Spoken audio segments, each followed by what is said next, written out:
สวัสดี FC แฟนคลับพ่อกันคลิปนี้โอ้ยอยากจะมาเตือนภัยให้ FC แฟนคลับของน้องธิดาลาว FC แฟนคลับของน้องอาอายก็แล้วกันเด้อ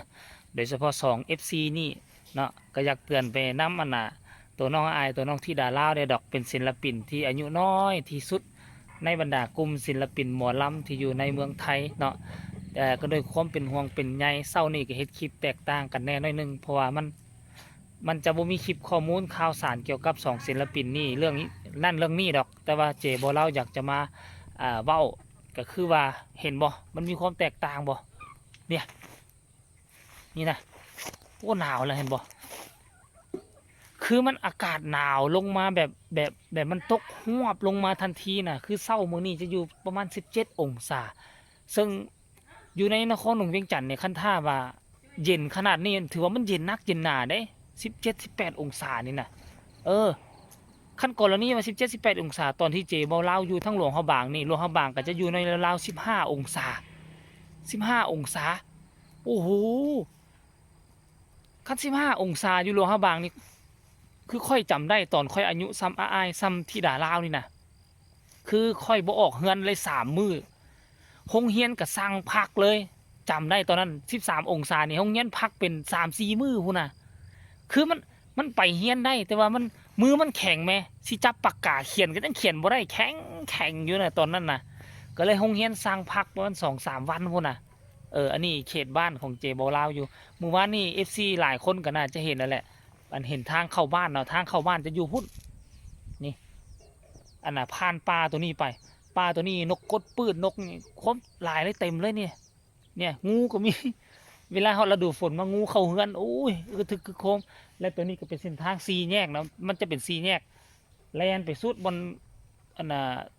ต้นมะม่วงตัวนี้แล้วก็เป็น4 แยกแล้วก็ขี่เนาะขี่เลี้ยวขวาเข้าไปนี่เลี้ยวขวาขึ้นมานี่เข้าป่านี่เดี๋ยวจะเอาทั้งหลังให้เบิ่งเด้อทุกคนเด้อทักทายสบายดีกันโอ้ยนี่บริเวณนี้คือบริเวณสวนท้ายบ้านคือบ้านของเจบอลจะเป็นหลังสุดท้ายติดกับป่าดงพงไพ่ตัวนี้เลยปีกายนี่อันนี้หญ้าหุ้มเต็มอยู่ติดกำแพงเฮือนเจบอลมากก็เลยว่ารถเขามาดุดออกแล้วเจบอลก็ทางตลอดให้พ่อรถใหญ่ไปได้นี่นะนี่อันนี้คือทางหน้าด้านนี้ก็มีดินวาง2 เจ้าที่เขาบ่เฮ็ดตัวทัดไปก็มีเฮือนแต่บ่มีคนมาอยู่บ่เขาเฮ็ดเฮือนให้เซาแต่ว่าหลังนั่นอยู่หลังเฮาอยู่ทั้งหลังของเฮือนเฮานี่ก็บ่อยู่นี่เนาะจะพาทานทุกคนมาเบิ่งภาพบรรยากาศตอนเช้าคือมันหนาวอีหลีหรอเด้ปกติ8 โมงน่ะตะเวนต้องอยู่พี่แต่ว่ามันบ่เห็นตะเวนเห็นแต่แสงลำไรอยู่หั่นหน่อยนึงเนาะแสงลำไรเห็นบ่ทุกคนนี่นะนี่ไปฮอดมองนี่ก็คือ4 แยกเลี้ยวขวาไปนี่ก็สิออกไปสู่เส้นทางมื้อวานนี้ออกไปสู่ทางประตูทางเข้าบ้านมีป้อมหยอกป้อมยามเลี้ยวเข้าไปนี่ก็จะเป็นอันไปสุดหมู่บ้านจัดสรรเฮานี่แล้วก็จะไปเจอดินจัดสรรตรงนั้นเขาเจ้าก็เฮ็ดเฮือนเฮ็ดซานปลูกเฮือนปลูกซานใส่หลายแล้วแต่ว่าเส้นทางเขาเป็นทางดินแดงบ่คือเส้นทางเฮือนของเฮานี่มันเป็นเส้นทางปูคอนกรีตอย่างดีบางคนก็อยากเห็นเนาะบางคนก็ถามข่าวเป็นจังได๋เฮือนซานบ้านซองอยู่กันแนวใดเนาะข้าจะพาท่านทุกคนเห็นบ่พาทุกคนมาเบิ่งอันนี้ก็คือต้องได้เอาไฟโซลาร์เซลล์มาประมาณ4-5 ดอกมันได้อ้อมเฮือนไว้เพราะเฮือนเฮามันอยู่หลังสุดท้ายอยู่ติดป่าพี่นะเห็นว่าโอ้เสียงนกน้อยนะนกที่มันไปกินข้าวเวลาข้าวกำลังสิเป็นตะเกียวนกมันสิไปกินก็นกปีดว่านกปีดเนาะห้องจี๊ดน่ะแล้วก็นกกดปืดก่อนเว้นสวยๆกันแล่ลงมานี่อู้ยเฮาบ่มีปัญญาสิเอามันเฮาบ่มีอุปกรณ์เนาะนี่อันนี้อยู่กันแล้วนี่แหละหลังน้อยทุกคนหลังน้อย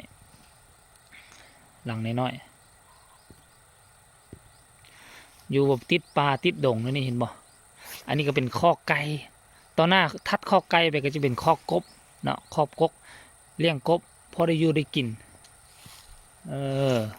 นี่สิพาทุกคนไปเบิ่งนั่นเด้อคือแบบว่าเฮ็ดแบบส่วนครัวเฮ็ดแบบส่วนครัวพอเพียงนะก็เอิ้นส่วนนี้อย่างเกาะทั้งคนลาวเขาก็เอิ้นส่วนครัว ทางไทยเขาก็เอิ้นสวนครัวแหละหมายความว่า แต่ละเฮือนนี่มีให้มันครบทุกอย่างเห็นบ่นี่นี่หัวสีคงหัวสีไข่แล้วก็สิมีปลูกมันยังแม่เฒ่ามาปลูกเห็นบ่นี่น่าจะเป็นหมักบ่นี่หมักฟักทองเห็นบ่นี่นี่กำลังตุ่มปุ่มติมปิมแล้วก็ตัวนี้ก็เป็นมันด่างและอันนี้เจบ่ลาวมาขุดอันน่ะเป็นนานพักใส่นี่มันละเป็นขี้หินทรายนะขุดนานพักใส่แล้วก็เอาผักกาดมาหว่านนี่นั่นก็คือในเฮือนเดี๋ยวสิพาทุกคนไปเบิ่งบ่อกบนี่นะอันนี้ก็คือคอกไก่เอามุ้งมาใส่แล้วก็อันนี้คือกบนี่ทุกคนอันนี้คือบ่อกบก็มี2บ่อนั่นก็ที่เป็นตัวน้อย3 นิ้ว4 นิ้วบ่อนี่ก็ที่เป็นตัว5 นิ้วบ่ได้บ่ทุกคนเห็นบ่เอาคลิปนี้ก็เฮ็ด